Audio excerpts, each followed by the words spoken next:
ಪ್ರೀಮಿಯರ್ಗೆ ತಮಗೆಲ್ಲರಿಗೂ ಸ್ವಾಗತ. ಇವತ್ತಿನ ಪ್ರೀಮಿಯರ್ನಲ್ಲಿ ಇದುವರೆಗೂ ನಮ್ಮ ಚಾನಲ್ನಲ್ಲಿ ಮಾತಾಡದೇ ಇರುವಂಥ ಒಂದು ವಿಚಾರದ ಬಗ್ಗೆ ಮಾತಾಡೋಕ್ಕೆ ಬಂದಿದ್ದೀನಿ. ಅದು ಬಿಟ್ಕಾಯಿನ್ ಅಥವಾ ಕ್ರಿಪ್ಟೋ ಕರೆನ್ಸಿ ಅಂತ ನೀವೇನು ನೋಡ್ತಾ ಇರ್ತೀರಾ ಅದ್ರ ಬಗ್ಗೆ. ನೋಡಿ, ಮೊದಲೇ ಒಂದು ಡಿಸ್ಕ್ಲೇಮರ್ನ ಕೊಟ್ಬಿಡ್ತೀನಿ. ಬಿಟ್ಕಾಯಿನ್ ಸೇರಿದಂತೆ ಯಾವುದೇ ಕ್ರಿಪ್ಟೋ ಕರೆನ್ಸಿನಲ್ಲಿ ಇನ್ವೆಸ್ಟಿಂಗ್ ಆಗಲಿ ಟ್ರೇಡಿಂಗ್ ಆಗಲಿ ಯಾವುದೇ ರೀತಿಯಾದಂಥ ಅನುಭವ ನನಗಿಲ್ಲ. ಅದೇ ರೀತಿಯಾಗಿ ಇಂಡಿಯಾದಲ್ಲೂ ಕೂಡ ಕ್ರಿಪ್ಟೋ ಕರೆನ್ಸಿ ರಿಲೇಟೆಡ್ ಆಗಿ ಒಂದು ರೆಗ್ಯುಲೇಷನ್ ಅಂತ ಬಂದಿಲ್ಲ. ಈಗ ಸೆಬಿ, RBI ಈ ಥರ ಏನಿದೆ ಬ್ಯಾಂಕಿಂಗಲ್ಲಾಗಲಿ ಸ್ಟಾಕ್ ಮಾರ್ಕೆಟಿಗಾಗಲಿ ಆ ಥರ ಒಂದು ರೆಗ್ಯುಲೇಷನ್ ಅನ್ನೋದು ಇಲ್ಲ. ಹಾಗೆಯೇ ಹೈಯೆಸ್ಟ್ ಟ್ಯಾಕ್ಸೇಷನ್ ಕೂಡ ಅಪ್ಲಿಕೇಬಲ್ ಆಗ್ತಾ ಹೋಗುತ್ತೆ ಯಾರಾದರೂ ಬಿಟ್ಕಾಯಿನಲ್ಲಿ ಟ್ರಾನ್ಸಾಕ್ಷನ್ ಮಾಡ್ತಾ ಇದ್ದೀರಾ ಅಂದರೆ. ಸೊ ಇದು ನಿಮಗೆ ಗೊತ್ತಿದೆ ಅನಿಸುತ್ತೆ.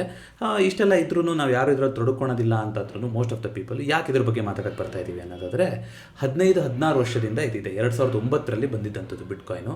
ಹೀಗಿದ್ದಾಗ ಒಂದು ಅಸೆಟ್ ಕ್ಲಾಸ್ ಆಗಿ ಅದು ನಿಂತ್ಕೊಂಡಿದೆ ಅಂದರೆ ಅದ್ರ ಬಗ್ಗೆ ತಿಳ್ಕೊಳೋದೇನೂ ತಪ್ಪಿಲ್ಲ ಅಲ್ವಾ. ನಾವು ಅದರಲ್ಲಿ ಇನ್ವೆಸ್ಟ್ ಮಾಡ್ತೀವೋ ಟ್ರೇಡ್ ಮಾಡ್ತೀವೋ ಅದು ಸೆಕೆಂಡರಿ. ಬಟ್ ಒಂದು ಇನ್ಸ್ಟ್ರೂಮೆಂಟ್ ಅಂತಿದೆ ಅಂದರೆ ಅದು ಯಾವ ರೀತಿ ಇದೆ, ಏನು ವರ್ಕ್ ಆಗುತ್ತೆ ಅಂತ ತಿಳ್ಕೊಳೋದಕ್ಕೆ ಯಾವುದೇ ರೀತಿಯಾದಂಥ ತಪ್ಪು ಇಲ್ಲ, ಅದಕ್ಕೇನು ದುಡ್ಡನ್ನು ಕೊಡಬೇಕಾಗಿಲ್ಲ. ಅದೇ ಪ್ರಯತ್ನ ಇವತ್ತು ನಮ್ಮ ಚಾನಲಲ್ಲಿ ಆಗ್ತಾ ಇರೋದು. ತುಂಬ ಫಂಡಮೆಂಟಲ್ ಲೆವೆಲಲ್ಲಿ ಬಿಟ್ಕಾಯಿನ್ ಬಗ್ಗೆ ಮಾತಾಡ್ತಾ ಇದ್ದೀನಿ. ಇದ್ರ ಬಗ್ಗೆ ನೀವು ಮುಂಚೆನೇ ಕೇಳಿರ್ಬೋದು. ನಾನೇನಾದ್ರು ಹೇಳಿದ ತಪ್ಪಿದ್ರೆ ಅಂದರೆ ನೀವು ತಿದ್ದುವಂಥ ಎಲ್ಲ ಅವಕಾಶ ನಿಮಗಿದೆ ಕಮೆಂಟ್ ಸೆಕ್ಷನ್ ಮೂಲಕ. ದಯವಿಟ್ಟು ಆ ಕೆಲಸನ ಮಾಡಿ. ಸೊ ಆ ಒಂದು ಡಿಸ್ಕ್ಲೇಮರ್ ಜೊತೆ ಶುರು ಮಾಡ್ತಾ ಇದ್ದೀನಿ. ನೋಡಿ, 2009ರಲ್ಲಿ ಬಿಟ್ಕಾಯಿನ್ ಅನ್ನೋ ಒಂದು ಕಾನ್ಸೆಪ್ಟು ಶುರುವಾಗಿರೋದಲ್ವಾ. ಸೊ 2009ರಿಂದ ಇದು ಇಲ್ಲಿ ತನಕನೂ ನಡ್ಕೊತಾನೆ ಬಂದಿದೆ. ಸೊ ನನಗೆ ಈಗ ಯಾಕೆ ಇದ್ರ ಬಗ್ಗೆ ತಿಳ್ಕೊಬೇಕು ಅಥವಾ ಮಾತಾಡಬೇಕು ಅಂತ ಅನಿಸ್ತು ಅಂತಂದರೆ, ಈಗ ಈಕ್ವಿಟಿ ಮಾರ್ಕೆಟಲ್ಲಿ ಒಂದು ಭಯದ ವಾತಾವರಣ ಇದೆ. AI ಆರ್ಟಿಫಿಷಿಯಲ್ ಇಂಟೆಲಿಜೆನ್ಸ್ ಬಂದು ಕೆಲಸದ್ದು IT ರಿಲೇಟೆಡ್ ಉದ್ಯೋಗಗಳು, ಅದರಿಂದ ಬೇರೆ ಬೇರೆ ಸೆಕ್ಟರ್ಗಳಿಗೂ ಕೂಡ ಇಂಪ್ಯಾಕ್ಟ್ ಆಗ್ಬೋದಾ, ಏನು ಕತೆ ಅನ್ನೋದ್ರ ಬಗ್ಗೆ ಚರ್ಚೆ ನಡೀತಾ ಇದೆ. ಒಂದಲ್ಲ ಒಂದು ರೀಸನ್ನಿಂದ ಮಾರ್ಕೆಟು ಒಂದು ಸುದ್ದಿಗೆ ಬರ್ತಾನೆ ಇದೆ. ಒಂದು ಯುದ್ಧದ್ದು ಅಂತಾಯಿತು, ಟ್ಯಾರಿಫಿಂದು ಆಯಿತು, ಇದು ಆಯಿತು. ಆದರೂ ಅಂಥ ದೊಡ್ಡ ಒಂದು ಕ್ರ್ಯಾಶ್ ಮಾರ್ಕೆಟ್, ಏನೋ ಒಂದು ಕ್ರ್ಯಾಶ್ ಕೋವಿಡ್ ಟೈಮಲ್ಲಿ ಅಥವಾ 2008 ಆಗಿತ್ತಲ್ಲ, ಆ ಥರ ಇನ್ನೂ ಕೂಡ ಮಾರ್ಕೆಟ್ ರಿಯಾಕ್ಟ್ ಮಾಡಿಲ್ಲ. ಆದರೆ ಗೋಲ್ಡ್ ಸಿಲ್ವರು ತುಂಬ ಒಂದು ದೊಡ್ಡ ಮಟ್ಟಿಗೆ ಹೋದಾಗ ಸುಮಾರು ಜನಕ್ಕೆ ಸ್ಟಾಕ್ ಮಾರ್ಕೆಟು ಒಂದು ಪರ್ಫಾರ್ಮೆನ್ಸ್ ಕೊಡುವಂಥದ್ದು ಕಷ್ಟ ಇದೆ ಅನ್ನೋ ಥರದ್ದೇ ಇತ್ತಲ್ವಾ. ಸೊ ಈ ಥರ ಟೈಮಲ್ಲಿ ಬೇರೆ ಬೇರೆ ಅಸೆಟ್ ಕ್ಲಾಸ್ಗಳು ಯಾವುದಿದೆ, ಯೂಶಲಿ ಗೋಲ್ಡು ಮತ್ತು ಏನು ಈಕ್ವಿಟಿ ಅನ್ನೋದು ಒಂದು ಇನ್ವರ್ಸ್ಲಿ ಪ್ರಪೋರ್ಷನಲ್ ಆಗಿರುತ್ತೆ. ಅಂದರೆ ಗೋಲ್ಡ್ ಮೇಲೆ ಹೋಗ್ತಿದೆ ಅಂದರೆ ಈಕ್ವಿಟಿ ಕೆಳಗಡೆ ಹೋಗ್ತಾ ಇರುತ್ತೆ ಉಲ್ಟಾ. ಬಟ್ ಈ ಸಲ ನೀವು ನೋಡೋದಾದರೆ ಅದು ಕೂಡ ಮೇಲೆ ಇದೆ, ಇದೂ ಮೇಲೆ ಇದೆ. ಇನ್ನೊಂದು ಅಸೆಟ್ ಕ್ಲಾಸ್ ಅಂತ ಇರುವಂಥದ್ದು ಬಿಟ್ಕಾಯಿನು. ಬಟ್ ಇತ್ತೀಚೆಗೆ ಈ ಇದು ಮತ್ತೊಂದು ನೀವು ನ್ಯೂಸ್ ಬಂದಾಗ ಫಸ್ಟ್ ಅಸೆಟ್ ಕ್ಲಾಸ್ ಅದಕ್ಕೆ ರಿಯಾಕ್ಟ್ ಮಾಡಿದ್ದು ಯಾವುದು ಅಂತ ನೀವು ನೋಡೋದಾದರೆ ಅದು ಬಿಟ್ಕಾಯಿನ್ ಆಗಿತ್ತು. ಅದಕ್ಕೆ ಸಾಕಷ್ಟು ರೀಸನ್ಸ್ ಕೂಡ ಇದೆ. ಒಂದನೇದೇನು ಅಂತಂದರೆ, ಬೇರೆ ಎಲ್ಲ ಅಸೆಟ್ ಕ್ಲಾಸ್ಗಳು ಇಂಥ ಫಿಕ್ಸ್ಡ್ ಟೈಮಿಂಗ್ಸಲ್ಲಿ ಅಂತ ಟ್ರೇಡ್ ಆಗುತ್ತಲ್ವಾ. ಗೋಲ್ಡ್ ಸಿಲ್ವರು ಗ್ಲೋಬಲ್ ಅಸೆಟ್ ಆಗಿ ಅದು ತುಂಬ ಜಾಸ್ತಿ ಹೊತ್ತು ಟ್ರೇಡ್ ಆಗ್ತಾ ಇರುತ್ತೆ. ಆದ್ರೂ ಕೂಡ ಶನಿವಾರ ಭಾನುವಾರ ಇರೋದಿಲ್ಲ, 24/7 ಟ್ರೇಡ್ ಆಗೋದಿಲ್ಲ. ಆದರೆ ಬಿಟ್ಕಾಯಿನ್ ಅಸೆಟ್ಟು 24/7 ಅದು ಟ್ರೇಡ್ ಆಗ್ತಾ ಇರುತ್ತೆ. ಹಾಗಾಗಿ ಏನಾದರೂ ಒಂದು ಚೇಂಜಸ್ ಆಗ್ತಾ ಇದೆ ಸೆಂಟಿಮೆಂಟ್ ಅಂದರೆ ನಿಮಗೆ ಫಸ್ಟ್ ನೋಡಲಿಕ್ಕೆ ಸಿಗೋದು ಬಿಟ್ಕಾಯಿನಲ್ಲಿ ಅನ್ನೋದು ಆಗ್ತಾ ಇದೆ. ಸೊ ಎಲ್ಲದಕ್ಕಿಂತ ಮುಂಚೆ ಒಂದು ಸರಳವಾಗಿ ಒಂದು ವ್ಯತ್ಯಾಸನ ಏನೋ ಅಂತ ಹೇಳೋದಾದರೆ, ಈಗ ಬಿಟ್ಕಾಯಿನು ಸ್ಟಾಕ್ ಮಾರ್ಕೆಟಲ್ಲಿ ಏನಾಗುತ್ತೆ, ಯಾವುದೇ ಒಂದು ಕಂಪನಿಯ ನೀವು ಸ್ಟಾಕನ್ನು ನೀವು ಪರ್ಚೇಸ್ ಮಾಡ್ತಿದ್ದೀರಾ, ಅಲ್ಲಿ ಒಂದು ಶೇರ್ಗಳನ್ನು ಖರೀದಿಸ್ತಿದ್ದೀರಾ ಅಂತಂದರೆ ಆ ಒಂದು ಕಂಪನಿಯ ಏನು ಒಂದು ಫಂಡಮೆಂಟಲ್ಸ್ ಏನಿರುತ್ತೆ, ಅವ್ರು ಏನು ಬಿಸ್ನೆಸ್ ಮಾಡ್ತಾ ಇದ್ದಾರೆ, ಎಷ್ಟು ರೆವಿನ್ಯೂ ತೊಗೊತಾ ಇದ್ದಾರೆ, ಎಷ್ಟು ಪ್ರಾಫಿಟ್ ತೊಗೊತಾ ಇದ್ದಾರೆ, ಕ್ವಾರ್ಟರ್ ಅದ್ರ ಬಗ್ಗೆ ಡೇಟಾ ಕೊಡ್ತಾ ಇರ್ತಾರೆ. ಒಂದು ಅವ್ರದ್ದು ಪ್ರಾಡಕ್ಟೋ ಒಂದು ಸರ್ವಿಸೋ ಏನೋ ಒಂದಿರುತ್ತೆ, ಅದರ ಮೇಲೆ ಆ ಶೇರ್ ಬೆಲೆ ನಿರ್ಧಾರ ಆಗ್ತಾ ಇರುತ್ತೆ. ಅಂದರೆ ಶೇರ್ ಬೆಲೆ ಅನ್ನೋದು ಯಾವುದೋ ಒಂದು ಅಲ್ಲಿ ವಸ್ತು ಇದೆ, ಅದರ ಆಧಾರದ ಮೇಲೆ ಅದು ಮೇಲೆ ಕೆಳಗೆ ಹೋಗ್ತಾ ಇರುತ್ತೆ. ಆ ವಸ್ತು ಕೊಡ್ತಾ ಇರೋದು ಜಾಸ್ತಿ ಜನರೇಟ್ ಮಾಡ್ತಾ ಇದ್ದಾರೆ, ಜಾಸ್ತಿ ರೆವೆನ್ಯೂ ಬರ್ತಾ ಇದೆಯಾ, ಪ್ರಾಫಿಟ್ ಬರ್ತಾ ಇದೆಯಾ, ಈ ಆಧಾರದಲ್ಲಿ ಆಗ್ತಾ ಇರುತ್ತಲ್ವ. ಒಂದು ಬ್ಯಾಕಿಂಗ್ ಅನ್ನೋದು ಇದ್ದೇ ಇರುತ್ತೆ. ಅದನ್ನ ನಾವು ಫಂಡಮೆಂಟಲ್ ಬ್ಯಾಕಿಂಗ್ ಅಂತ ಕರಿತೀವಿ. ಒಂದು ಮೂಲಭೂತವಾಗಿ ಒಂದು ವಸ್ತು ಇದೆ, ಅದರ ಮೇಲೆ ಬೆಲೆ ಆಚೆ ಈಚೆ ಆಗ್ತಾ ಇರುತ್ತೆ ಅಂತ. ಆದರೆ ಬಿಟ್ಕಾಯಿನ್ ಅಂತ ವಿಚಾರ ಬಂದಾಗ, ಕ್ರಿಪ್ಟೋ ಕರೆನ್ಸಿ ಅಂತ ಬಂದಾಗ ಆ ಥರ ಯಾವುದೋ ಫಂಡಮೆಂಟಲ್ ಬ್ಯಾಕಿಂಗ್ ಇಲ್ಲ ಇದು ಅಲ್ವಾ. ಇದು ನಡೀತಾ ಇರೋಂಥದ್ದು ಡಿಮ್ಯಾಂಡ್ ಆ್ಯಂಡ್ ಸಪ್ಲೈ ಮೇಲೇ. ಸೊ ಯಾರು ತೊಗೊತಾ ಇರ್ತಾರೆ, ಯಾರು ಕೊಡ್ತಾ ಇರ್ತಾರೆ, ಈ ಥರನೇ ಆಗ್ತಾ ಇರುತ್ತೆ. ಇಷ್ಟಾದರೂ ಕೂಡ ಇಷ್ಟು ದಿನ ಹೇಗೆ ನಡ್ಕೊಂಡ್ಬಂತು ಅಂತ ನಿಮ್ಗೆ ಅನಿಸಿರ್ಬೋದು. ಇದಕ್ಕೆ ಕಾರಣ ಸಾಕಷ್ಟು ದೊಡ್ಡ ದೊಡ್ಡ ಬ್ಯಾಂಕ್ಗಳಾಗಿರ್ಬೋದು, ಕಂಪ್ನಿಗಳಾಗಿರ್ಬೋದು, ದೊಡ್ಡ ದೊಡ್ಡ ವೆಲ್ದಿ ಬಿಸ್ನೆಸ್ ಮೆನ್ಗಳಾಗಿರ್ಬೋದು, ಇದರ ಬ್ಯಾಕಿಂಗಿಗೆ ನಿಂತ್ಕೊಂಡ್ರು, ಇನ್ಕ್ಲೂಡಿಂಗ್ ಪೊಲಿಟಿಷಿಯನ್ಸ್ ಕೂಡ. ನಾನು ಯಾವುದೂ ಹೆಸರು ತೊಗೊತಿಲ್ಲ, ಬಟ್ ನಿಮ್ಗೆ ರಿಲೇಟ್ ಮಾಡ್ಕೋಬೋದು. ಯಾರ್ಯಾರು ಇವಾಗ ಬಿಟ್ಕಾಯಿನ್ ಅಕ್ಸೆಪ್ಟಬಲ್ ಪೇಮೆಂಟ್ ಮೆಥಡ್ ಆಗಿ ತೊಗೊಂಡಿದ್ದಾರೆ, ಎಷ್ಟು ದೇಶಗಳು ಕನ್ಸಿಡರ್ ಮಾಡಿದ್ದಾರೆ, ಎಷ್ಟು ಪೊಲಿಟಿಷಿಯನ್ಸ್ಗಳು ಇನ್ವಾಲ್ವ್ ಆಗಿದ್ದಾರೆ, ಎಷ್ಟು ಬಿಸ್ನೆಸ್ ಮೆನ್ಗಳು ಇನ್ವೆಸ್ಟ್ ಮಾಡ್ತಾ ಇದ್ದಾರೆ ಅಂತ ನಿಮ್ಗೆ ಗೊತ್ತಿರ್ಬೋದು. ಸೊ ಮೂಲಭೂತವಾಗಿ ಯಾವುದೋ ಒಂದು ವಸ್ತು ಬ್ಯಾಕಿಂಗ್ ಇಲ್ಲ ಆದ್ರೂ ಕೂಡ ಇಂಥ ಒಂದು ದೊಡ್ಡ ದೊಡ್ಡ ಒಂದು ಬ್ಯಾಕಿಂಗ್ಗಳು ಬಿಟ್ಕಾಯಿನ್ ಅಥವಾ ಯಾವುದೇ ಒಂದು ಕ್ರಿಪ್ಟೋ ಕರೆನ್ಸಿಗಳಿಗೆ ಸಿಗ್ತಾ ಇದೆ ಇವಾಗ ಈಗಿನ ದಿನಗಳಲ್ಲಿ ನೋಡ್ತಾ ಬರೋದಾದರೆ.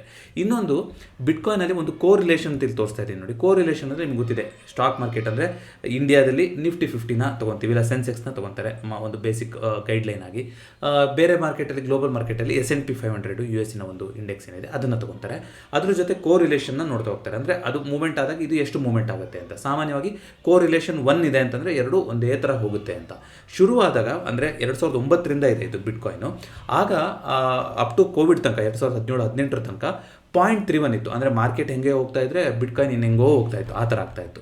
ಬಟ್ ಆಫ್ಟರ್ ಕೋವಿಡ್ ಆದಮೇಲೆ ನೀವು ನೋಡ್ತಾ ಬರೋದಾದರೆ S&P 500ಗೂ ಮತ್ತು ಬಿಟ್ಕಾಯಿನ್ಗೂ ಕೋರಿಲೇಷನ್ ನೀವು ನೋಡ್ತಾ ಬರೋದಾದರೆ ಎರಡು ಹ್ಯಾಂಡ್ ಇನ್ ಹ್ಯಾಂಡೇ ಹೋಗ್ತಾ ಹೋಗುತ್ತೆ. ಅಂದರೆ 0.91 ಅನ್ನೋದು ತುಂಬ ಒಂದು ಒಳ್ಳೆ ರೀತಿಯಾದಂಥ ಒಂದು ಕೋರಿಲೇಷನ್. ಅಂದರೆ ಮಾರ್ಕೆಟ್ ಬಿಟ್ಕಾಯಿನ್ ಫಸ್ಟ್ ಮೂವ್ ಆಗುತ್ತೆ, ಅದಾದಮೇಲೆ ಮಾರ್ಕೆಟ್ ಮೂವ್ ಆಗ್ತಾ ಇದೆ, ಈ ಥರ ನಡೀತಾ ಬರ್ತಾ ಇದೆ ಅಲ್ವಾ. ಸೊ ಈಗ ಒಂದಿಷ್ಟು ಬಿಟ್ಕಾಯಿನಿನ ಇತಿಹಾಸನ ತಿಳ್ಕೊಂಡು ಹೋಗೋಣ. 2009ರಲ್ಲಿ ಯಾವ ರೀತಿಯಾಗಿ ವರ್ಕ್ ಆಗುತ್ತೆ, ಹೇಗಿದು ಅನ್ನೋದನ್ನು ಹೇಳ್ತಾ ಹೋಗ್ತೀನಿ. ನೋಡಿ, ಸಟೋಶಿ ನಕಾಮೋಟೋ ಅಂತ ಅವ್ರಿಗೆ ನಮ್ಮದು ಹೆಸರು ನಮಗೆ ಗೊತ್ತಿರೋದು, ಅದು ಒರಿಜಿನಲ್ ಹೆಸರು ಅಲ್ಲ ಅಂತಲೂ ಕೂಡ ಸುಮಾರು ಜನ ಹೇಳ್ತಾರೆ. ಅವರು ಫಸ್ಟು ಏನು ಮಾಡಿದ್ದು, ಬಿಟ್ಕಾಯಿನ್ನ ಮೈನ್ ಮಾಡಿದ್ದು. ಮೈನಿಂಗ್ ಅಂತ ಕೇಳ್ತಾ ಇರ್ತೀವಿ ಬಿಟ್ಕಾಯಿನಲ್ಲಿ. ಏನು ಅದು ಆಗ್ತಾರೆ ಆಗುತ್ತೆ ಅನ್ನೋದಾದರೆ, ನೋಡಿ, ಬಿಟ್ಕಾಯಿನ್ ಇರೋದು ಲಿಮಿಟೆಡ್ದು. ಇವಾಗ ಶೇರ್ಸ್ಗಳೇನಾಗ್ಬೋದು, ಕಂಪ್ನಿಗಳು ಬೋನಸ್ ಇಶ್ಯೂ ಮಾಡ್ಬೋದು ಅಲ್ವಾ, ಬೇರೆ ಬೇರೆ ರೀತಿಯ ಕಾರ್ಪೊರೇಟ್ ಆ್ಯಕ್ಷನ್ ತೊಗೊಂಡು ಶೇರ್ಗಳು ಮೇಲೆ ಕೆಳಗೆ ಕ್ವಾಂಟಿಟಿ ಶೇರ್ಗಳದ್ದು ಜಾಸ್ತಿ ಆಗೋದು ಸಾಧ್ಯತೆ ಇರುತ್ತೆ. ಆದರೆ ಬಿಟ್ಕಾಯಿನು ಬರೀ ಬಿಟ್ಕಾಯಿನನ್ನು ಯಾಕೆ ಹೇಳ್ತಾ ಇದ್ದೀನಿ, ಕ್ರಿಪ್ಟೋ ಕರೆನ್ಸಿನಲ್ಲಿ ಸಾಕಷ್ಟು ಕ್ರಿಪ್ಟೋ ಕರೆನ್ಸಿಗಳಿದೆ. ಆದರೆ ತುಂಬ ಫೇಮಸ್ ಆಗಿರುವಂಥದ್ದು ಬಿಟ್ಕಾಯಿನ್, ತುಂಬ ಜಾಸ್ತಿ ವ್ಯಾಲ್ಯೂ ಇರುವಂಥದ್ದು ಕೂಡ ಬಿಟ್ಕಾಯಿನ್ಗೆ ಅಲ್ವಾ. ಸೊ $70,000 ನಡೀತಾ ಇದೆ ಒಂದು ಬಿಟ್ಕಾಯಿನ್ಗೆ ಸರಿಸುಮಾರು. ಸೊ ಅದು ಹೇಗೆ ಅಂತಂದರೆ, ಫಸ್ಟ್ ಅವರು ಶುರು ಮಾಡಿದಾಗ ಅದನ್ನ ಬ್ಲಾಕ್ ಅಂತ ಕರೀತಾರೆ, ಒಂದೊಂದನ್ನು ಬ್ಲಾಕ್ ಅಂತ ಕರಿತಾ ಹೋಗ್ತಾರೆ. ಸೊ ಒಟ್ಟು ಎಷ್ಟಿದೆ ಅಂತ ನೋಡೋದಾದ್ರೆ ಬಿಟ್ಕಾಯಿನ್ಗಳು ಒಟ್ಟು 21 ಮಿಲಿಯನ್ ಬಿಟ್ಕಾಯಿನ್ಗಳು ಅಷ್ಟೇ ಇರೋದು ಜಗತ್ತಿನಲ್ಲಿ. ಅಂದರೆ 1 ಮಿಲಿಯನ್ ಅಂದರೆ ಎಷ್ಟಾಯಿತು, 10 ಲಕ್ಷ ಆಯಿತು. 21 ಮಿಲಿಯನ್ ಅಂದರೆ ಏನಾಗುತ್ತೆ, ಸರಿಸುಮಾರು 2,10,00,000 ಬಿಟ್ಕಾಯಿನ್ಗಳಿದೆ ಜಗತ್ತಲ್ಲಿ, ಅಷ್ಟೇ ಇರುವಂಥದ್ದು. ಸೊ ಅದು ಒಂದು ಫಿಕ್ಸ್ಡ್ ಅಸೆಟ್, ಇಷ್ಟೇ ಸಪ್ಲೈ ಇರೋದು ಅನ್ನೋದು ಮೊದಲೇ ಫಿಕ್ಸ್ ಆಗಿಬಿಟ್ಟಿದೆ. ಅವರು ಬ್ಲಾಕ್ 0 ಅಂತ ಇದನ್ನ ಜೆನೆಸಿಸ್ ಬ್ಲಾಕ್ ಅಂತ ಕರೀತಾರೆ. ಅಂದರೆ ಮೂಲಭೂತವಾಗಿ ಯಾವ್ದು ಶುರು ಮಾಡ್ತಲ್ಲ ಆ ಬ್ಲಾಕ್ ಅಂತ ಕರೀತಾರೆ. ಅದನ್ನು 2009ರಲ್ಲಿ ಶುರು ಮಾಡ್ತಾರೆ, ಜನವರಿ 3, 2009ರಲ್ಲಿ. ಸೊ ಅವರಿಗೆ ಅವಾಗ ಏನಾಗುತ್ತೆ, ರಿವಾರ್ಡ್ ಅಂತ 50 ಬಿಟ್ಕಾಯಿನ್ ಬರುತ್ತೆ. ಸೊ ಬಿಟ್ಕಾಯಿನಲ್ಲಿ ಮೈನಿಂಗ್ ಅಂತ ಸುಮಾರು ಕೇಳ್ತಾ ಇರ್ತೀವಲ್ಲ, ಏನಿದು ಅಂತಂದರೆ ನೋಡಿ, ಬಿಟ್ಕಾಯಿನ್ ಅದು ಒಂದು ಕ್ರಿಪ್ಟೋ ಕರೆನ್ಸಿ, ಒಂದು ಬ್ಲಾಕ್ ಚೈನ್ ಟೆಕ್ನಾಲಜಿ ಮೇಲೆ ಇರುವಂಥದ್ದಲ್ವಾ. ಇಲ್ಲಿ ಪ್ರತಿಯೊಂದು ಟ್ರಾನ್ಸಾಕ್ಷನ್ಗಳನ್ನು ಕೂಡ ಅಲ್ಲಿ ಮೇಂಟೈನ್ ಮಾಡ್ತಾ ಹೋಗಬೇಕಾಗುತ್ತೆ. ಹೇಗೆ ಬಂತು, ಹೇಗೆ ಹೋಯಿತು ಅಂದರೆ ಯಾರ್ದು ಅಂತ ಇರೋದಿಲ್ಲ, ಅನಾನಿಮಸ್ ಆಗಿರುತ್ತೆ. ಆದರೆ ಒಂದು ಚೈನ್ ಇರುತ್ತೆ, ಎಲ್ಲಿ ಟ್ರಾವೆಲ್ ಆಗ್ತಾ ಇದೆ ಅನ್ನೋದು ಕ್ಲೀನಾಗಿ ಅದರಲ್ಲಿ ಸೆಕ್ಯೂರ್ ಆಗಿ ಅದನ್ನ ಮೇಂಟೈನ್ ಮಾಡ್ತಾ ಹೋಗಬೇಕು. ಇದು ಸರಳವಾಗಿ ಹೇಳಬೇಕು ಅಂತಂದರೆ ಒಂದು ಗೆಸ್ಸಿಂಗ್ ಗೇಮ್ ಅಂತ ನೀವು ಹೇಳ್ತಾ ಹೋಗ್ಬೋದು. ಅಂದರೆ ಈಗ ಹಿಂದಿನ ಒಂದು ಟ್ರಾನ್ಸಾಕ್ಷನ್ ಆಗಿದೆ, ಈಗ ನೆಕ್ಸ್ಟ್ ಬಿಟ್ಕಾಯಿನ್ ನೆಕ್ಸ್ಟ್ ಎಲ್ಲಿಗೆ ಆ ಟ್ರಾನ್ಸಾಕ್ಷನ್ನ ಕೂಡಿಸ್ಬೇಕಲ್ಲ, ಆ ಒಂದು ಲೆಕ್ಕ ಸರಿ ಮಾಡಬೇಕಲ್ಲ. ಇದನ್ನ ಕಂಪ್ಯೂಟರ್ ಕ್ರಿಪ್ಟೋ ಭಾಷೆನಲ್ಲಿ ಏನಂತ ಕರಿತೀವಿ ಅಂದರೆ ಇದನ್ನ ಹ್ಯಾಶಿಂಗ್ ಅಂತ ಕರಿತೀವಿ. ಅದು ಒಂದು ಯುನೀಕ್ ಆಗಿರುತ್ತೆ, ಹೇಗೆ ನಮ್ಮ ಫಿಂಗರ್ ಪ್ರಿಂಟ್ ಯುನೀಕ್ ಆಗಿದೆಯೋ ಅದೇ ರೀತಿ ಒಂದೊಂದು ಟ್ರಾನ್ಸಾಕ್ಷನ್ಗಳದ್ದು ಬಿಟ್ಕಾಯಿನ್ ಏನಾಗುತ್ತೆ, ಅದು ಯುನೀಕ್ ಆಗಿರೋ ಒಂದು ಹ್ಯಾಶ್ ID ಜನರೇಟೆಡ್ ಆಗಿರುತ್ತದೆ, ಅಥವಾ ಅದು ಹಿಂದಿನ ಟ್ರಾನ್ಸಾಕ್ಷನ್ ಏನಾಗಿತ್ತು ಅದ್ರ ಮೇಲೆ ಆಧಾರ ಕೂಡ ಆಗಿರುತ್ತೆ. ಸೊ ಏನು ಮಾಡ್ತಾರೆ ಮೈನಿಂಗ್ ಮಾಡೋದು ಅಂತಂದರೆ, ದೊಡ್ಡ ಕಂಪ್ಯೂಟಿಂಗ್ ಪವರ್ಗಳು ಬೇಕಾಗುತ್ತೆ, ಅದಕ್ಕೆ ಇಂಟಿಗ್ರೇಟೆಡ್ ಸರ್ಕ್ಯೂಟ್ಸ್ಗಳು ಬೇಕಾಗುತ್ತೆ, ಲಾರ್ಜ್ ಎಲೆಕ್ಟ್ರಿಸಿಟಿ ಬೇಕಾಗುತ್ತೆ, ಕಂಪ್ಯೂಟಿಂಗ್ ಪವರ್ ಇರಬೇಕು, ಸ್ಟೇಬಲ್ ಇಂಟರ್ನೆಟ್ ಕನೆಕ್ಷನ್ ಇರಬೇಕು, ಪೋರ್ಟ್ಗಳಿರಬೇಕು, ನಿಮ್ಮ ಹತ್ರ ಸರ್ವರ್ ಪೋರ್ಟ್ಸ್ಗಳು. ಇದನ್ನೆಲ್ಲದನ್ನು ಉಪಯೋಗಿಸ್ಕೊಂಡು ಏನು ಮಾಡ್ತಾರೆ, ಗೆಸ್ಸಿಂಗ್ ಗೇಮ್ನ ಮಾಡ್ತಾ ಹೋಗ್ತಾರೆ. ಇದಕ್ಕೆ ನಿಮಗೆ ಬಿಟ್ಕಾಯಿನ್ ವಾಲೆಟ್ ಅಂತಲೂ ಕೂಡ ಇರಬೇಕಾಗುತ್ತೆ. ಯಾಕೆಂತಂದರೆ ನೀವು ಗೆಸ್ ಮಾಡಿದ್ದು ಸರಿ ಹೋಯಿತು, ನೀವು ಹ್ಯಾಶನ್ನು ಕೂಡ್ಸೋಕ್ಕಾಯಿತು, ಆ ಟ್ರಾನ್ಸಾಕ್ಷನ್ ಮುಂದುವರಿಕೆ ನೀವು ಸಹಾಯ ಮಾಡಿದ್ರಿ ಅಂತಂದರೆ ನಿಮಗೆ ಬದಲಾಗಿ ರಿಟರ್ನ್ ಅಂತ ಬರ್ತಾ ಹೋಗುತ್ತೆ. ಆ ರೀತಿಯೇ ಹೊಸ ಬಿಟ್ಕಾಯಿನ್ಗಳು ಸೃಷ್ಟಿ ಆಗ್ತಾ ಹೋಗುವಂಥದ್ದು.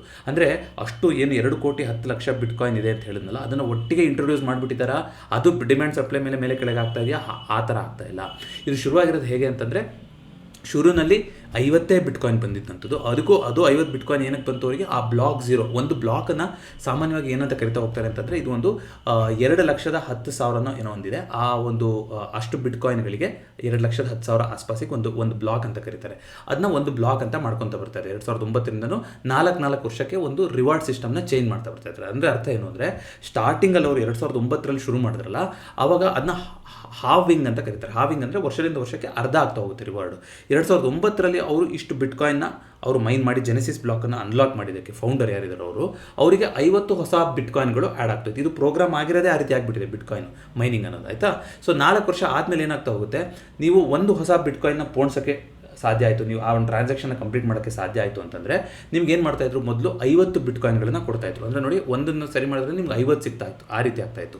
ಅದು ನೆಕ್ಸ್ಟು 4 ವರ್ಷ ಆದಮೇಲೆ ಏನು ಮಾಡಿದ್ರು, ಅದನ್ನ 25ಕ್ಕೆ ಇಳಿಸಿದ್ರು. ಅಂದರೆ ನೀವು ಒಂದನ್ನು ಟ್ರಾನ್ಸಾಕ್ಷನ್ನ ಕಂಪ್ಲೀಟ್ ಮಾಡಿದ್ರೆ ನಿಮ್ಗೆ 25 ಬಿಟ್ಕಾಯಿನ್ ಬರುತ್ತೆ ಅಂತ. ಅದಾದಮೇಲೆ ಏನಾಗ್ತಾ ಹೋಯಿತು, ಅದನ್ನ 12ವರೆಗೆ ಇಳಿಸಿದ್ರು. ಅದಾದಮೇಲೆ ಏನಾಯಿತು, 6 ಚಿಲ್ಲರೆಗೆ ಬಂತು, 6 ಕಾಲಿಗೆ ಬಂತು. ಈಗಿನ ಬ್ಲಾಕ್ ಏನು ನಡೀತಾ ಇದೆ, 2022ರಿಂದ ಈ ಬ್ಲಾಕ್ ಶುರುವಾಗಿದೆ. 2024ರಿಂದ 2028 ತನಕ ಈ ಬ್ಲಾಕ್ ನಡೀತಾ ಇರುತ್ತೆ. ಈ ಬ್ಲಾಕಲ್ಲಿ ಒಂದು ಬಿಟ್ಕಾಯಿನ್ ಯಾರಾದರೂ ಇದು ಮಾಡೋದು, ನೀವು ಸಕ್ಸಸ್ಫುಲಿ ಮಾಡಿದ್ರಿ ಅಂತಂದರೆ ನಿಮಗೆ ಸರಿಸುಮಾರು 3 ಬಿಟ್ಕಾಯಿನ್ಗಳು ನಿಮಗೆ ರಿವಾರ್ಡ್ ಆಗಿ ಸಿಗ್ತಾ ಹೋಗುತ್ತೆ. ಅದು ನಿಮ್ಮ ವಾಲೆಟಿಗೆ ಬರ್ತಾ ಹೋಗುತ್ತೆ. ಈ ರೀತಿಯೇ ಹೊಸ ಬಿಟ್ಕಾಯಿನ್ಗಳು ಆ್ಯಡ್ ಆಗ್ತಾ ಇರುವಂಥದ್ದು. ಇದು ಅರ್ಧ ಆಗ್ತಾ ಇದೆ ಅಲ್ವಾ, ರಿವಾರ್ಡ್ ಸಿಸ್ಟಮ್ ಅರ್ಧ ಆಗ್ತಾ ಇದೆ ಅಲ್ವಾ. ಈಗ 3 ಕಾಲಿಗೆ ಬಂದಿದೆ. ನೆಕ್ಸ್ಟ್ ಅದರ ಅರ್ಧ ಅಂತಂದರೆ ಏನಾಗುತ್ತೆ, 1 ಚಿಲ್ಲರೆ ಆಗುತ್ತೆ. ಆಮೇಲೆ ಪಾಯಿಂಟ್ ಸಮಥಿಂಗಿಗೆ ಹೋಗುತ್ತೆ ರಿವಾರ್ಡು. ಹಾಗಾಗಿ ಇದುವರೆಗೂ ಎಷ್ಟು ಬಿಟ್ಕಾಯಿನ್ ಬಂದಿದೆ ಅಂದರೆ ಸರಿಸುಮಾರು 90% ಬಿಟ್ಕಾಯಿನ್ಗಳು ಬಂದುಬಿಟ್ಟಿದೆ ಆಲ್ರೆಡಿ. ಅಂದರೆ 2,10,00,000 ಏನಿತ್ತು ಆಲ್ಮೋಸ್ಟ್ 90% ಬಿಟ್ಕಾಯಿನ್ ಮೈನ್ ಆಗೋಗ್ಬಿಟ್ಟಿದೆ. ಇನ್ನು ಮಿಕ್ಕಿದ 10% ಮೈನ್ ಆಗೋಕ್ಕೆ ಈಗ ರಿವಾರ್ಡ್ ಸಿಸ್ಟಮ್ ಕಮ್ಮಿ ಆಗ್ತಾ ಹೋಗೋದ್ರಿಂದ ಏನಾಗ್ತಾ ಹೋಗುತ್ತೆ, ತುಂಬ ಜಾಸ್ತಿ ವರ್ಷಗಳು ಬೇಕಾಗ್ತಾ ಹೋಗುತ್ತೆ. ಅಂದರೆ 2140ನೇ ಇಸ್ವಿಯಷ್ಟೊತ್ತಿಗೆ ಅಷ್ಟು ಬಿಟ್ಕಾಯಿನ್ಗಳು ಮೈನ್ ಆಗುತ್ತೆ ಅಂತ ಒಂದು ಡೇಟಾ ಇದೆ, ಒಂದು ಎಸ್ಟಿಮೇಷನ್ ಇದೆ. ಅದಾದಮೇಲೆ ಏನಾಗ್ತಾ ಹೋಗುತ್ತೆ, ಅದಾದಮೇಲೆ ಈ ರಿವಾರ್ಡ್ ಸಿಸ್ಟಮ್ ಅನ್ನೋದು ಇರೋದಿಲ್ಲ. ಯಾರಾದರೂ ಮೈನಿಂಗ್ ಮಾಡ್ತಾರೆ ಅಂತಂದ್ರು ಅವ್ರಿಗೇನು ರಿವಾರ್ಡ್ ಅನ್ನೋದು ಸಿಗ್ತಾ ಹೋಗೋದಿಲ್ಲ. ಬದಲಿಗೆ ಏನಾಗುತ್ತೆ, ಆ ಟ್ರಾನ್ಸಾಕ್ಷನ್ ಕಂಪ್ಲೀಟ್ ಮಾಡೋದಕ್ಕೆ ಒಂದು ಟ್ರಾನ್ಸಾಕ್ಷನ್ ಫೀಸ್ ಅಂತ ಇರುತ್ತಲ್ಲ, ಅದರಲ್ಲಿ ಕಮಿಷನ್ ಸಿಗ್ತಾ ಹೋಗುತ್ತೆ. ಇದನ್ನ ಇಂಡಿವಿಜುವಲ್ ಅವ್ರು ಮಾಡ್ಬೋದಾಗಾದ್ರೆ ಅಂದರೆ ನೋಡಿ, ಶುರು ಇದ್ದಾಗ ಅಷ್ಟೊಂದು ಹೈ ಕಂಪಿಟೇಷನ್ ಬೇಕಾಗಿರಲಿಲ್ಲ, ಅಷ್ಟೊಂದು ಜನ ಕಾಂಪಿಟೇಷನ್ ಇರಲಿಲ್ಲ. ಸೊ ಮೈನಿಂಗ್ಗಳು ಈಸಿ ಆಗ್ತಾಯಿತ್ತು, ಟ್ರಾನ್ಸಾಕ್ಷನ್ಗಳು ಅಷ್ಟೊಂದು ಇರ್ತಿರಲಿಲ್ಲ. ಆದರೆ ಕ್ರಮೇಣ ಬಂದಾಗ ಏನಾಗ್ತಾ ಹೋಗ್ತಾ ಇದೆ, ಸೊ ಬಿಟ್ಕಾಯಿನ್ ಮೈನಿಂಗ್ ಮಾಡೋಕ್ಕೆ ಸಿಕ್ಕಾಪಟ್ಟೆ ಒಂದು ಪವರ್ ಬೇಕಾಗುತ್ತೆ. ನಿಮ್ಗೆ ಗೊತ್ತಿರ್ಬೋದು, ಮೈಕ್ರೋ ಸ್ಟ್ರಾಟಜಿ, ಟೆಸ್ಲಾ, ಗೋಲ್ಡ್ಮನ್ ಸ್ಯಾಕ್ಸು, ಸುಮಾರು ಪೆನ್ಷನ್ ಫಂಡ್ಸ್ಗಳು ಇವರೆಲ್ಲ ಎಷ್ಟು ದೊಡ್ಡ ಮಟ್ಟಿಗೆ ಇನ್ವೆಸ್ಟ್ ಮಾಡಿದ್ದಾರೆ ಬಿಟ್ಕಾಯಿನಲ್ಲಿ. ಕೆಲವೊಂದು ಕಂಪ್ನಿಗಳು ಮೈನಿಂಗಲ್ಲೂ ಕೂಡ ತೊಡಗಿಸ್ಕೊಂಡಿದೆ. ಸೊ ಜೊತೆಗೆ ಕಮ್ಯುನಿಟಿ ಪೂಲಿಂಗ್ ಅಂತಲೂ ಕೂಡ ಮಾಡ್ತಾ ಹೋಗ್ತಾರೆ. ಇಂಡಿವಿಜುವಲಿಗೆ ಈಗ ಮಾಡೋದಕ್ಕೆ ಸಾಧ್ಯ ಆಗದಲ್ಲೇ ಇರೋದ್ರಿಂದ ನೀವೊಂದು ಕಮ್ಯುನಿಟಿನ ಜಾಯಿನ್ ಮಾಡಿ, ಅಲ್ಲಿ ನಿಮಗೆ ಸಾಧ್ಯ ಆದರೆ ನಿಮಗೆ ಆ ರಿವಾರ್ಡ್ ಸಿಸ್ಟಮ್ ಸಿಗ್ತಾ ಹೋಗುತ್ತೆ. ಹೇಗೆ ಇದು ಗೆಸ್ಸಿಂಗ್ ಗೇಮು, ಯಾರು ಫಸ್ಟು ಆ ಟ್ರಾನ್ಸಾಕ್ಷನ್ ಕಂಪ್ಲೀಟ್ ಮಾಡ್ತಾರೋ ಅವರಿಗೆ ಆ ರಿವಾರ್ಡು ಸಿಗ್ತಾ ಹೋಗುತ್ತೆ.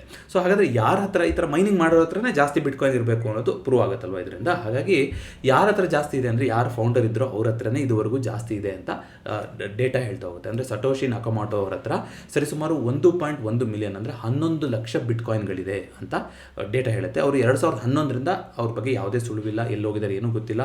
ಮತ್ತು ಏನು ಮೈನ್ ಮಾಡಿದ್ರು ಅದನ್ನ ಸರಿಸುಮಾರು 22,000 ಡಿಫ್ರೆಂಟ್ ಅಕೌಂಟ್ಗಳಲ್ಲಿ ಅದನ್ನ ಅವರು ಸ್ಪ್ರೆಡ್ ಮಾಡಿದ್ದಾರೆ. ಆದರೆ ಅದು ಯಾವತ್ತೂ ಸ್ಪೆಂಡ್ ಆಗಿಲ್ಲ, ಅಂದರೆ ಅದು ಆಲ್ಮೋಸ್ಟ್ ಸರ್ಕ್ಯುಲೇಷನಿಗೆ ಸಿಕ್ಕೇ ಇಲ್ಲ, ಪೈಸೆಲ್ಲ ಆಗಕ್ಕೆ ಸಿಕ್ಕೇ ಇಲ್ಲ ಅನ್ನೋದು ಕೂಡ ಡೇಟಾ ಹೇಳ್ತಾ ಹೋಗುತ್ತೆ. ಸೊ ಅದನ್ನು ಬಿಟ್ಟು ಅಂತ ನೋಡಿದ್ರೆ ಲಾರ್ಜೆಸ್ಟ್ ಹೋಲ್ಡರ್ಸ್ ಅಂದರೆ ನಾನು ಆಗಲೇ ಹೇಳಿದಾಗೆ ಮೈಕ್ರೋ ಸ್ಟ್ರಾಟಜಿ ಅನ್ನೋ ಕಂಪನಿ, ಅವ್ರ ಹತ್ರ 6,87,000 ಇದೆ. ಕಾಯಿನ್ ಬೇಸ್ ಅಂತ ನೀವು ಕೇಳಿರ್ತೀರ, ಅವ್ರ ಹತ್ರನೂ 8,74,000 ಅವರ ಕಸ್ಟಡಿ, ಅವ್ರ ರಿಸರ್ವಲ್ಲಿ ಇದೆ ಅಂತ ಹೇಳ್ತಾರೆ. ಬಟ್ ಸ್ಟಿಲ್ ಯಾರು ಫೌಂಡರ್ ಇದ್ರೋ, ಸಟೋಶಿ ನಕಮೋಟೋ ಅಂತ ಕರೀತಾರೋ, ಅವ್ರ ಹತ್ರನೇ ಅತಿ ಹೆಚ್ಚು ಬಿಟ್ಕಾಯಿನ್ ಇರೋದು ಅನ್ನೋದು ವಾದ ಬರ್ತಾ ಹೋಗುತ್ತೆ. ಸೊ ಹಾಗಾದರೆ ಬಿಟ್ಕಾಯಿನ್ ಯಾವತ್ತಾರು ಝೀರೋ ಆಗೋಗ್ಬಿಡುತ್ತಾ ಅನ್ನೋದಾದರೆ ಆ ಸಾಧ್ಯತೆ ಟೆಕ್ನಿಕಲಿ ಸಾಧ್ಯ ಇದೆ, ಆದರೂ ಕೂಡ ಆ ಫಂಡಮೆಂಟಲಿ ಅದು ಆಗುವಂಥದ್ದು ಕಷ್ಟ ಇದೆ. ಈ ಒಂದು ಇದಕ್ಕೆ ಯಾವುದೇ ಬ್ಯಾಕಿಂಗ್ ಇಲ್ಲ, ಏನೂ ಇಲ್ಲ ಅಂದ್ರೂ ಕೂಡ ಈ ಥರ ದೊಡ್ಡ ಕಂಪ್ನಿಗಳು ಈಗ ಇನ್ವೆಸ್ಟ್ ಮಾಡಿರೋದ್ರಿಂದ ಏನಾಗ್ತಾ ಹೋಗುತ್ತೆ, ಅದನ್ನ ಝೀರೋಗಂತೂ ಹೋಗಕ್ಕೆ ಬಿಡೋದಿಲ್ಲ. ಮತ್ತು ನಾನು ಜೆನೆಸಿಸ್ ಬ್ಲಾಕ್ ಅಂತ ನಿಮ್ಗೆ ಏನು ಹೇಳಿದೆ, ಆ ಬ್ಲಾಕ್ ಝೀರೋ, ಆ ಫಸ್ಟು 50 ಬಿಟ್ಕಾಯಿನ್ ಏನು ಬಂದಿತ್ತಲ್ಲ ಅದು ಹಾಗೇ ಇರುತ್ತೆ, ಅದು ಯಾವತ್ತೂ ಪಬ್ಲಿಕ್ಕಿಗೂ ಸಿಗೋದು ಇಲ್ಲ ಅದು. ಸೊ ಹಾಗಾಗಿ ಝೀರೋಗೆ ಹೋಗುವಂಥ ಸಾಧ್ಯತೆ ಕಡಿಮೆ ಇದೆ. ಆದರೆ ಖಂಡಿತವಾಗ್ಲೂ ದೊಡ್ಡ ವಾಲಟಿಲಿಟಿ ಇರುತ್ತೆ, ಬಿಕಾಸ್ ಇದು 24/7 ಆಗ್ತಾರೆ. ಜೊತೆಗೆ ETF ಫ್ಲೋಗಳನ್ನು ಕೂಡ ಇವಾಗ ಏನು ಮಾಡಿದ್ದಾರೆ, ಸ್ಪಾಟ್ ETFಗಳಂತ ತಂದುಬಿಟ್ಟಿದ್ದಾರೆ. ಅಲ್ಲಿ ರಿಯಲ್ ಟೈಮಲ್ಲಿ ನೀವು ETFಗಳಲ್ಲಿ ಬಿಟ್ಕಾಯಿನಲ್ಲಿ ಪಾರ್ಟಿಸಿಪೇಟ್ ಮಾಡ್ಬೋದು. ಈ ಕಾರಣದಿಂದ ಏನಾಗಿದೆ, ಇನ್ನೂ ಕೂಡ ವಾಲಟಿಲಿಟಿ, ಇನ್ನು ಜನಗಳು ಪಾರ್ಟಿಸಿಪೇಟ್ ಮಾಡೋಕ್ಕೂ ಕೂಡ ಜಾಸ್ತಿ ಒಂದು ಅವಕಾಶನ ಸಿಕ್ಕಿದೆ. ಇದು ಓವರ್ ಆಲ್ ಮೈನಿಂಗ್ ಅಂದರೆ ಏನು ಮತ್ತು ಯಾವ ರೀತಿಯಾಗಿ ಬಂದಿತ್ತು ಏನು ಅಂತ ಇನ್ನು ನೀವು ಡೀಟೇಲ್ ಆಗಿ ಇದ್ರ ಬಗ್ಗೆ ನೀವು ನೋಡೋದಾದರೆ ಒಂದು 240 ವೋಲ್ಟ್ ಸರ್ಕ್ಯೂಟ್ ಬೇಕಾಗುತ್ತೆ, ಒಂದು ASIC ಮೈನರ್ ಅನ್ನೋ ಒಂದು ಸಾಫ್ಟ್ವೇರ್ ಬೇಕಾಗುತ್ತೆ, ಅದಕ್ಕೆ ಸ್ಟೇಬಲ್ ಇಂಟರ್ನೆಟ್ ಕನೆಕ್ಷನ್ ಇರಬೇಕು, ಸಾಕಷ್ಟು ಮಾನದಂಡಗಳಿದೆ ಮೈನಿಂಗ್ ಮಾಡುವಂಥದ್ದಕ್ಕೆ. ಬಟ್ ಆಲ್ರೆಡಿ ನಾನು ಹೇಳ್ದಂಗೆ ಮೋಸ್ಟ್ ಆಫ್ ದ ಮೈನಿಂಗ್ ಆಗೋಗಿದೆ. ಈಗ ರಿವಾರ್ಡು ಕೂಡ ಕಮ್ಮಿ ಆಗಿದೆ. ಶುರುವಿನಲ್ಲಿ ರಿವಾರ್ಡ್ ಜಾಸ್ತಿ ಇದರಿಂದ ಜಾಸ್ತಿ ಜನ ಯಾರು ಮೈನ್ ಮಾಡಿದ್ರು ಅವರಿಗೆ ದೊಡ್ಡ ಬಿಟ್ಕಾಯಿನ್ಗಳು ಸಿಕ್ಕಿರುತ್ತೆ. ಸೊ ಹಾಗಾದರೆ ಈಗ ಇದನ್ನು ಯಾವುದಾದ್ರು ಒಂದು ಆಲ್ಟರ್ನೇಟಿವ್ ಅಸೆಟ್ ಆಗಿ ನಾವು ನೋಡ್ತಾ ಹೋಗ್ಬೋದಾ, ಮಾರ್ಕೆಟಿಗೆ ವಿರುದ್ಧವಾಗಿ ನೋಡ್ತಾ ಹೋಗ್ಬೋದಾ ಅನ್ನೋದಿದ್ರೆ ಆ ಸಾಧ್ಯತೆಗಳು ಕಡಿಮೆ ಇದೆ. ಸೊ ಆ್ಯಸ್ ಎನ್ ಇನ್ವೆಸ್ಟರ್ ನೀವು ಈಕ್ವಿಟಿನಲ್ಲಿ ನೀವು ಆಲ್ರೆಡಿ ನೋಡಿದರೆ ಇದು ತುಂಬ ಒಂದು ರಿಸ್ಕ್ ಇದೆ. ಇಂಡಿಯಾದಲ್ಲಿ ಇನ್ನೂ ರೆಗ್ಯುಲೇಟೆಡ್ ಕೂಡ ಆಗಿಲ್ಲ, ಮತ್ತು ಇದ್ರದ್ದು ನೀವು ಟ್ರಾನ್ಸಾಕ್ಷನ್ಗೂ ಕೂಡ ಮೊತ್ತನೂ ಜಾಸ್ತಿ ಬೇಕಲ್ವ. $70,000 ಕೊಟ್ಟರೆ ಒಂದು ಬಿಟ್ಕಾಯಿನ್ ಬರುತ್ತೆ. ಹಾಗಾಗಿ ಒಂದು ಬಿಟ್ಕಾಯಿನ್ ಹೊಂದಕ್ಕೂ ಕೂಡ ಜನಸಾಮಾನ್ಯರಿಗೆ ಸಾಧ್ಯನೇ ಇಲ್ಲ ಇದು. ಹಾಗಿದ್ದಾಗ ಇಷ್ಟೊಂದೆಲ್ಲ ಕೋರಿಲೇಷನ್, ಇಷ್ಟೊಂದೆಲ್ಲ ವಾಲಟಿಲಿಟಿ ಇದ್ದು ಮತ್ತು ರಿಸ್ಟ್ರಿಕ್ಷನ್ಸ್ಗಳಿದ್ದಾಗ ಮತ್ತು ಇದನ್ನ ಯಾವ ರೀತಿ ನಾವು ನೋಡ್ಬೋದು ಅನ್ನೋದಾದರೆ, ನಾನು ಆಗಲೇ ಹೇಳಿದಾಗೆ ಮಾರ್ಕೆಟ್ಗೆ ತುಂಬ ಡೀಪ್ ಕೋರಿಲೇಷನ್ ಬರ್ತಾ ಇರೋದ್ರಿಂದ ಮಾರ್ಕೆಟ್ನಲ್ಲಿ ಏನಾದರೂ ಒಂದು ಸೆಂಟಿಮೆಂಟ್ ಆಗುತ್ತೆ ಅನ್ನೋದಕ್ಕೆ ಮುಂಚಿತವಾಗಿ ನಾವು ನೋಡೋದಕ್ಕೆ ಇದನ್ನ ಉಪಯೋಗಿಸ್ಕೊಂಡು ಹೋಗ್ಬೋದು. ಯಾಕೆಂದರೆ ಈಗ ನೋಡಿ, ಶನಿವಾರ ಭಾನುವಾರ ನಾವು ಮಾತಾಡ್ತಾ ಇರ್ತೀವಿ, ಶನಿವಾರ ಭಾನುವಾರ ಕೂಡ ಬಿಟ್ಕಾಯಿನ್ ಟ್ರೇಡ್ ಆಗ್ತಾ ಇರುತ್ತೆ. ಈ ರೀತಿಯಾಗಿ ಒಂದು ಅವಕಾಶ ಇದೆ. ಸೊ ಇದು ಯಾವ ರೀತಿಯಾಗಿ ಬಿಟ್ಕಾಯಿನ್ ಕಾರ್ಯನಿರ್ವಹಿಸುತ್ತೆ, ಇದು ಝೀರೋ ಆಗೋ ಸಾಧ್ಯತೆ ಇದೆಯಾ ಇಲ್ಲೋ ಅನ್ನೋದ್ರ ಬಗ್ಗೆ ನನ್ನ ಒಂದು ಅಭಿಪ್ರಾಯ. ಹೇಗೆ ಇದಕ್ಕೆ ಯಾವುದೇ ಫಂಡಮೆಂಟಲ್ ಬ್ಯಾಕಿಂಗ್ ಇಲ್ಲ ಆದ್ರೂ ಕೂಡ ದೊಡ್ಡ ಕಂಪ್ನಿಗಳು ಇದರಲ್ಲಿ, ದೊಡ್ಡ ಮನುಷ್ಯರು ಇದರಲ್ಲಿ ಇಂಟ್ರೆಸ್ಟ್ ತೋರಿಸಿರೋದ್ರಿಂದ ಅದು ಆ ಥರ ಆಗಲಿಕ್ಕೆ ಸಾಧ್ಯತೆಗಳು ಕೂಡ ಕಡಿಮೆ ಇದೆ. ಬಟ್ ನಿಮ್ಗೆ ನೆನಪಿರ್ಬೋದು, ಇದು ಒಂದು ಲಿಮಿಟೆಡ್ ಅಸೆಟ್ಟು. ನಮ್ಮ ಜೀವಮಾನದಲ್ಲಿ ಇದು ಪೂರ್ತಿ ಮೈನ್ ಆಗೋಕ್ಕೆ ಸಾಧ್ಯ ಇಲ್ಲ. ನಾನು ಆಗಲೇ ಹೇಳ್ದಂಗೆ 2140 ಇಸ್ವಿ ತನಕನೂ ಇದು ಮುಂದುವರಿಯುತ್ತೆ. ಅದಾದಮೇಲೆ ಇದರದ್ದು ಯಾವ ರೀತಿ ಆಗುತ್ತೆ ಅನ್ನೋದಕ್ಕೆ ನಾವಿರೋದಿಲ್ಲ. ಬಟ್ ಒಂದು ಇಂಟ್ರೆಸ್ಟಿಂಗ್ ಅಸೆಟ್ ಅಲ್ವಾ, ನಮ್ಮ ಕಾಲದಲ್ಲಿ ಬಂದಂಥ ಒಂದು ಅಸೆಟ್ ಕ್ಲಾಸ್. ಇದರ ಸ್ಟ್ರಕ್ಚರು ಕೂಡ ಬೇರೆ ಥರನೇ ಕಾರ್ಯನಿರ್ವಹಿಸುತ್ತೆ. ಇದ್ರ ಬಗ್ಗೆ ಸಂಕ್ಷಿಪ್ತವಾಗಿ ನನಗೆ ತಿಳಿದ ಮಟ್ಟಿಗೆ ತಿಳಿಸ್ಕೊಡೋಕ್ಕೆ ಪ್ರಯತ್ನ ಪಟ್ಟಿದ್ದೀನಿ ಅಂತ ಅನ್ಕೊತೀನಿ. ಈ ವಿಡಿಯೋ ಎಷ್ಟಾಗಿದೆ ಅಂದರೆ ದಯವಿಟ್ಟು ವಿಡಿಯೋನ ಲೈಕ್ ಮಾಡಿ ಹಾಗೂ ಚಾನಲ್ಗೆ ಸಬ್ಸ್ಕ್ರೈಬ್ ಮಾಡಿ. ಮತ್ತೊಮ್ಮೆ ಭೇಟಿ ಆಗೋಣ. ಎಲ್ರಿಗೂ ನಮಸ್ಕಾರ.